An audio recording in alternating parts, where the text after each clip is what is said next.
17. The Transvestite. A significant law appears in Deuteronomy chapter 22, verse 5, which has long influenced law codes of Christian nations. The woman shall not wear that which pertaineth unto a man, neither shall a man put on a woman's garment, for all that do so are abomination unto the Lord thy God.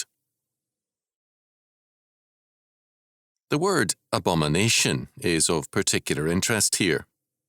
1 Greek and 4 Hebrew words are translated as abomination. In this case, the Hebrew word is toba, which means something loathed, especially on religious grounds.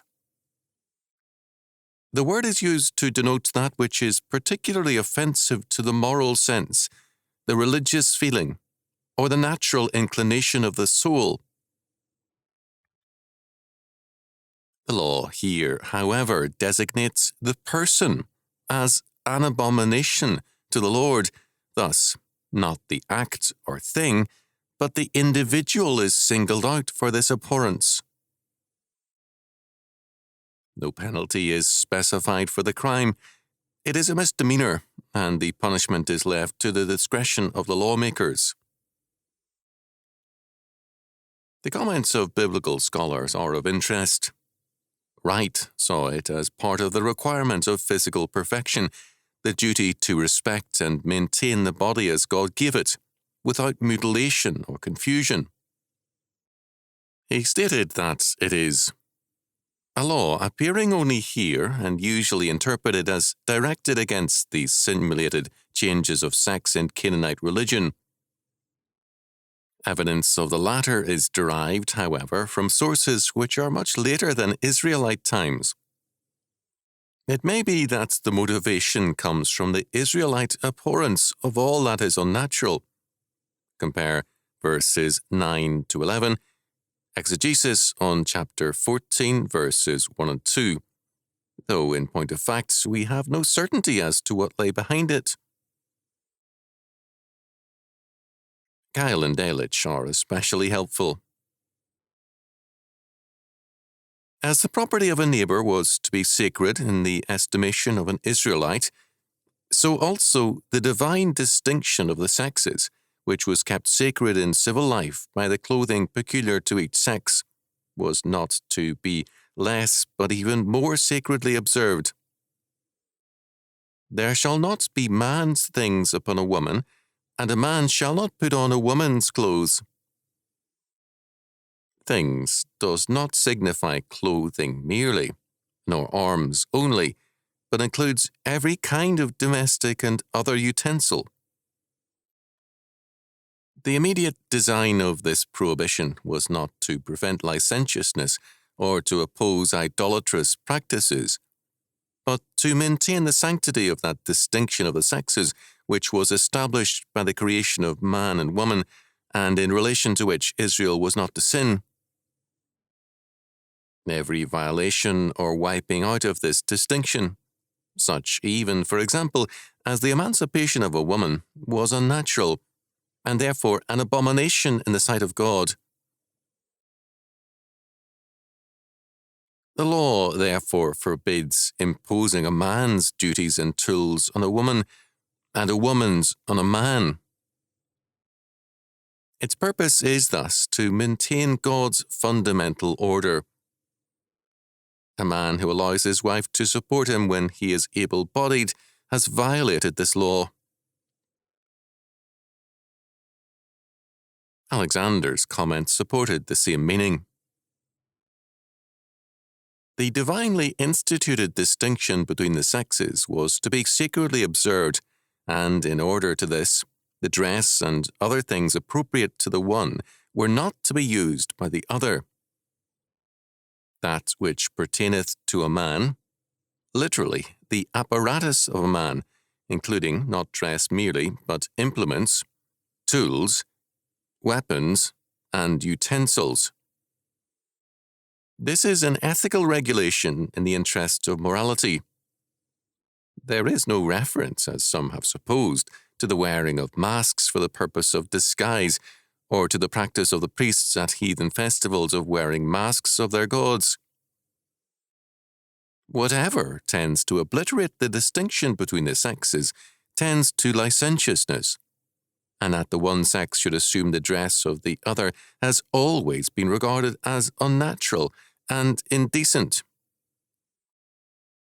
According to Baumgarten, this law forbids the manifestation of the primitive unnaturalness and anti-godliness that man, the husband, as the original man, human being, should obey the voice of his wife, the derived man, in the measure in which he persists in his estrangement from God. This fundamental error will ever make itself felt. Romans chapter 1, verses 26 and 27. But still the wrath of God reveals itself from heaven against every perversion of the sexes, in the perplexing and disturbing results of that widespread and ever-spreading female domination and male servitude. We have today what Winnick has called the progressive desexualization of people. The goal is increasingly the bland man among both the older and younger generations. Man is increasingly made into a neutral creature. The distinction between male and female is blurred. As a result, and not surprisingly, in 1964, the American Civil Liberties Union defended a man against transvestite charges, challenging the law for the first time in 119 years. Moreover, transvestism on the part of men figures increasingly in plays and movies. Unisexual clothes have become popular in London and among some Scandinavian teenagers. Increasingly, the world and America has become the country of the bland. Simultaneously, this stage has created a number of men who were programmed for defeat, while at the same time portraying aggressive women. In fact, actresses are not only bigger than men at the box office, some are actually taller. Moreover, although women characters once represented the goal of a hero's romantic quest, today we are getting the woman as brute. Behind this chaos lie certain ideas. First, the rebellion against God's ordained order is very obvious. The very principle of order is denied. Man seeks studiously to rearrange creation in terms of his own creative mandate. Second, equality as a philosophical and religious faith is at work. All people are equals. Woman is equal to man, and man is equal to God.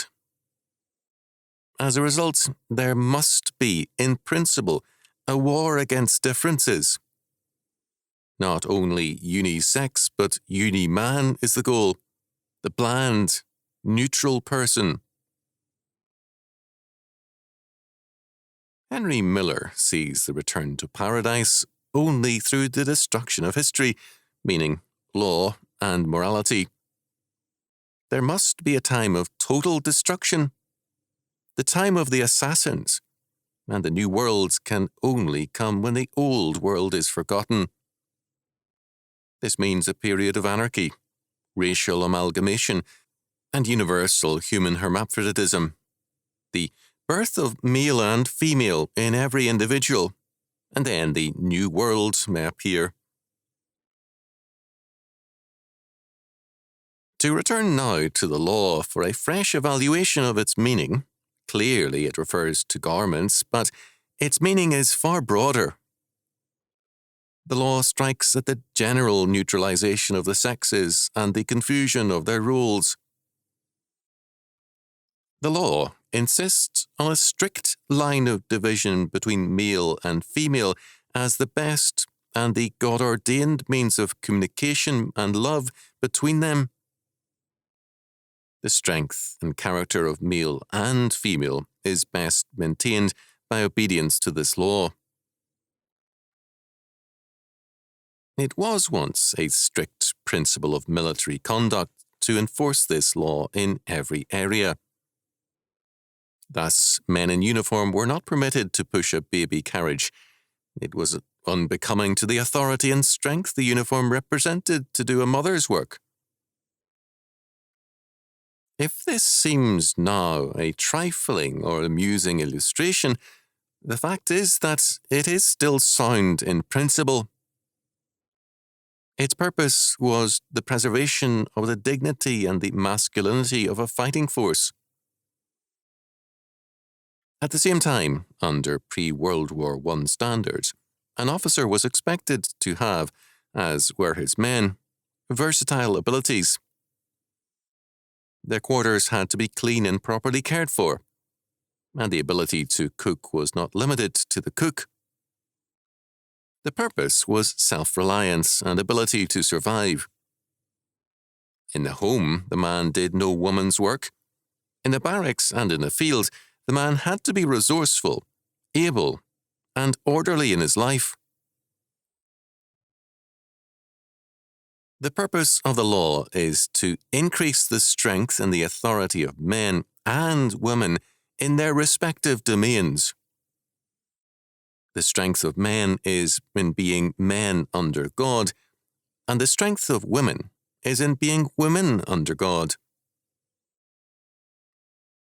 The definition of transvestite, thus, must be made broader than a mere reference to clothing. It can be added that modern culture has strongly transvestite character. Here, as elsewhere, it prefers the character of perversion to the law of God